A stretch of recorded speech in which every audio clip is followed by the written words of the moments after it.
பிரசங்கி அதிகாரம் 3. 1.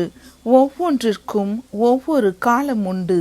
வானத்தின் கீழ் இருக்கிற ஒவ்வொரு காரியத்துக்கும் ஒவ்வொரு சமயம் உண்டு. 2. பிறக்க ஒரு காலம் உண்டு, இறக்க ஒரு காலம் உண்டு, நட ஒரு காலம் உண்டு, நட்டதை பிடுங்க ஒரு காலம் உண்டு. 3. கொல்ல ஒரு காலம் உண்டு, குணமாக்க ஒரு காலம் உண்டு, இடிக்க ஒரு காலம் உண்டு, கட்ட ஒரு காலம் உண்டு. 4. அழ ஒரு காலம் உண்டு, நகைக்க ஒரு காலம் உண்டு, புலம்ப ஒரு காலம் உண்டு, நடனம் பண்ண ஒரு காலம் உண்டு. 5. கற்களை எரிந்துவிட ஒரு காலம் உண்டு, கற்களை சேர்க்க ஒரு காலம் உண்டு, தழுவ ஒரு காலம் உண்டு, தழுவாமல் இருக்க ஒரு காலம் உண்டு. 6. தேட ஒரு காலம் உண்டு, இழக்க ஒரு காலம் உண்டு, காப்பாற்ற ஒரு காலம் உண்டு, எரிந்துவிட ஒரு காலம் உண்டு. 7. கிழிக்க ஒரு காலம் உண்டு, தைக்க ஒரு காலம் உண்டு, மௌனமாய் இருக்க ஒரு காலம் உண்டு, பேச ஒரு காலம் உண்டு. 8. சிநேகிக்க ஒரு காலம் உண்டு, பகைக்க ஒரு காலம் உண்டு, யுத்தம் பண்ண ஒரு காலம் உண்டு, சமாதானம் பண்ண ஒரு காலம் உண்டு. 9.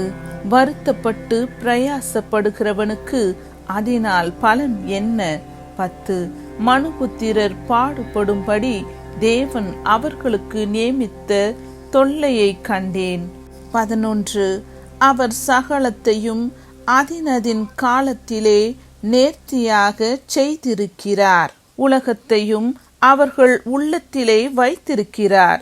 ஆதலால் தேவன் ஆதி முதல் அந்தம் மட்டும் செய்து வரும் கிரியையை மனுஷன் கண்டுபிடியான். 12. மகிழ்ச்சியாயிருப்பதும் உயிரோடு இருக்கையில் நன்மை செய்வதுமே அல்லாமல் வேறொரு நன்மையும் மனுஷனுக்கு இல்லை என்று அறிந்தேன். 13. அன்றியும் மனுஷர் யாவரும் புசித்து குடித்து தங்கள் சகல பிரயாசத்தின் பலனையும் அனுபவிப்பது தேவனுடைய அனுக்கிரகம். 14.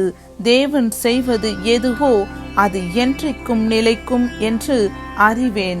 அதனோடே ஒன்றும் கூட்டவும் கூடாது, அதிலிருந்து ஒன்றும் குறைக்கவும் கூடாது. மனுஷர் தமது சமூகத்தில் பயந்திருக்கும்படி தேவன் இப்படி செய்து வருகிறார். 15. முன் நடந்ததே இப்பொழுதும் நடக்கிறது, இனி நடக்க போகிறதும் முன்னமே நடந்தது. நடந்ததையோ தேவன் விசாரிப்பார். 16. பின்னும் சூரியனுக்கு கீழே நான் நியாயஸ்தலத்தை கண்டேன்.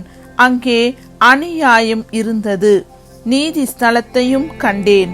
அங்கே அநீதி இருந்தது. 17. சகல எண்ணங்களையும் சகல செய்கைகளையும் நியாயம் தீர்க்கும் காலம் இனி இருக்கிறபடியால் சன்மார்க்கனையும் துன்மார்க்கனையும் தேவன் நியாயம் தீர்ப்பார் என்று என் உள்ளத்தில் எண்ணினேன். 18. மனுபுத்திரர் தாங்கள் மிருகங்களைப் போல் இருக்கிறார்கள் என்பதை அவர்கள் காணும்படிக்கு தேவன் அவர்களை சோதிக்கிறார் என்று நான் மனுஷருடைய நிலைமையை குறித்து என் உள்ளத்தில் எண்ணினேன். 19.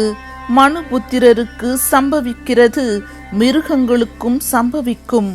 அவர்களுக்கும் இவைகளுக்கும் ஏக சம்பவம் உண்டு. இவைகள் சாகிறது போலவே அவர்களும் சாகிறார்கள். ஜீவன்களுக்கெல்லாம் சுவாசம் ஒன்றே. மிருகத்தை பார்க்கிலும் மனுஷன் மேன்மை உள்ளவன் அல்ல, எல்லாம் மாயையே. 20. எல்லாம் ஒரே இடத்துக்கு போகிறது, எல்லாம் மண்ணிலே உண்டாகிறது, எல்லாம் மண்ணுக்கு திரும்புகிறது.